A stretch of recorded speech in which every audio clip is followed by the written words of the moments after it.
Today we are going to run through a shoulder mobility assessment.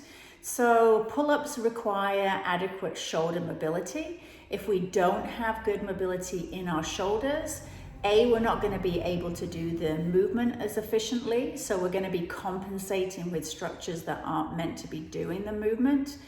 Over time, that can cause irritation, inflammation, and then our joints becoming not very happy. So we want to avoid that as much as possible. So we want to put our body in as much of a biomechanically advantaged position as possible by having good range of motion around the joints. So if we think about what movements our shoulders do, we have flexion where we take our arms overhead. So this looks very much like the hang in the pull-up position. We also have extension, bringing our arms now back behind the body.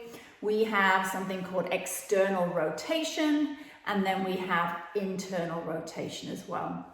Another important part for shoulder mechanics is having adequate thoracic mobility. So in this thoracic part of your spine, are you able to have good mobility in that area of the spine? So if we are in this kind of closed, hunched over position, it's going to be really hard to get our arms overhead because we just don't have the extension in the thoracic spine to do that. So I might have good shoulder flexion, but if I have poor thoracic extension, then that's as far as I'm ever going to get. So we want to kind of look at what is our range of motion around the joints, and are there certain ranges that we are limited in, which is going to limit our ability to do our pull-ups safely and without injury.